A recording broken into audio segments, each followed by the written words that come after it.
Margaret Hebel from Dillon, Montana. I belong to Southwest County's Farm Bureau.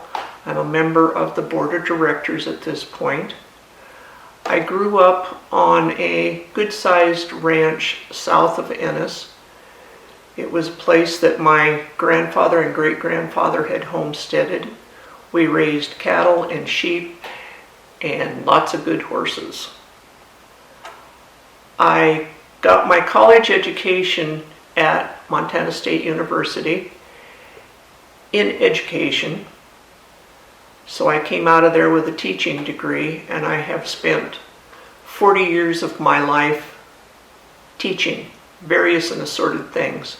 When I was in college, I taught equitation for 4 years. Then I have taught elementary ed, well, everything from kindergarten through adult ed and college level classes. My degree was in science, so I should have been teaching chemistry and physics and biology, but I ended up being a librarian K through 12 for those years. And probably my favorite job was teaching people to drive horses, think Budweiser, at the college, and I did that for 16 years. Well, since I, quote, retired from teaching, I am working at Murdoch's Ranch and Home in Dillon on what they call a hard side, which is the hard, everything except clothing.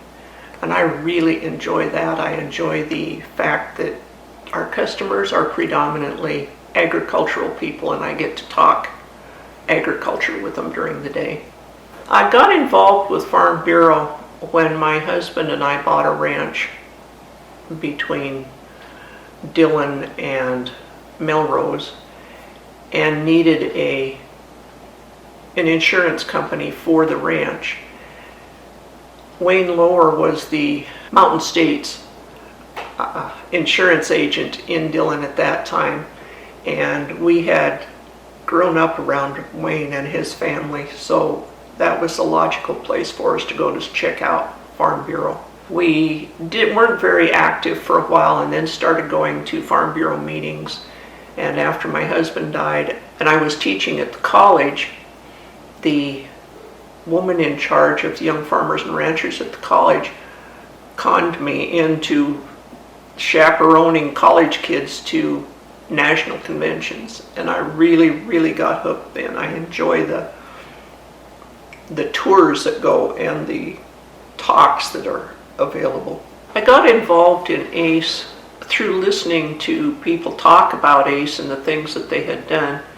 And President Cindy Johnson said, "You should apply." I said, "Oh, I'm too old." She said, no one's too old or too young. And so I applied, and wow, I got to be an ACE. And it was an amazing experience. The speakers that we listened to talked so much about putting your enthusiasm and yourself into anything you talk about, and it reinforced many of the things I had learned as a teacher, but it also provided some new things. The good thing at the end of ACE was the projects that we had to choose to do to take back to our community and try to involve others in agriculture. I chose mental health because through my years of, well, my entire life, I have been impacted by suicide rates. Not all of them agriculture, but I don't believe that agriculture has a lock on suicide. Although Montana is one of the highest states, has one of the highest suicide rates in the nation. And my county of Beaverhead and also Madison, Jefferson, Silverbow have very high rates in the state. When I was a senior in high school, the person who had been my best friend from the time we started school tried to kill herself. Luckily, it didn't work, but no one ever talked about it. She never talked to me about it. The school had no intervention to help other people deal with it. The community didn't talk about it out loud or publicly. Then, probably 20 years later, I had a 16-year-old student who committed suicide in this same community. That was kind of a stark sign for other kids. Later in that same community, a rancher committed suicide and left 3 boys to deal with it in addition to his wife. When I moved to Dillon and was teaching equine driving at the college, the morticians took the class and ended up having horse-drawn hearses for funerals and that sort of thing. But I got to be good friends with them and discovered that many of the deaths in the community that were otherwise thought of as natural deaths were not. They were suicide deaths. And I began to realize that we need help. There are bigger town cities where suicides tend to run in series, and they are among young people. I had a student in my college class who was very depressed and was probably one of the reasons that I got texting on my phone at the time. She is now 31 and has kind of gotten a hold on her depression. But the most interesting thing she told me was that depression is an acute physical pain. When you look at depression that way, then you begin to understand why someone would want to die to get rid of that pain, because we as a society have not found a way to alleviate that pain. Everyone needs to find, I guess, a passion that you can lose yourself totally in. Farmers and ranchers have to be not only farmers and ranchers, they have to be veterinarians and bankers and mechanics and nutritionists and things like that.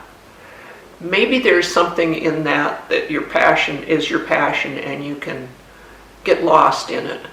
Mine has always been horses. I can forget what time it is. I always told my classes that it was never too early, too late, too hot, or too cold for me to talk horses. Interestingly enough, my college classes began calling me their favorite drug dealer because many of them became addicted to horses also. My dad had always told me that if you're having a bad day, go ride your horse. But if your day's so bad that you're not going to do a nice job of riding your horse, then just go brush your horse. And that has worked for me.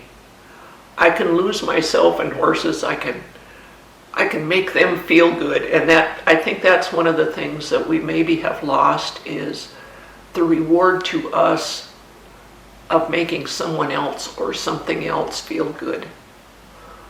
Maybe you clean house to feel good. That might not be my way. My barns have always looked better than my houses. I think that the fact that farmers and ranchers are, to begin with, very independent people and often live a long ways away from their neighbors, not just across the street, have all these different things that they have to be able to do to make themselves successful. They're risk takers. All those things set them up for mental health problems. Perhaps as a society, we need to work harder at making mental health just an illness rather than loony bin, you need to be put away because you're not like the rest of us. Everybody struggles with something. I think the fact that independent risk takers who are isolated have fewer people to talk to makes it harder. Developing good friendships, people that you can go say, well, I lost another calf last night, or the wind lodged all my wheat, that kind of thing. And they can say, I understand, I've been there, done that.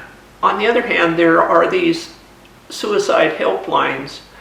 And for some people, being able to unload on someone who doesn't know you maybe is easier, because then they can't judge you, or they won't judge you in your mind, they won't judge you. I think our biggest problem with mental health all over, not just in agriculture, but all over, is that we still think of it as bad and crazy. You feel sorry for someone or badly about it if someone develops cancer, or has heart problems, or has diabetes and has to struggle with that. Mental health is the same thing. Your brain is an organ. It's the same as your heart or your lungs or your stomach.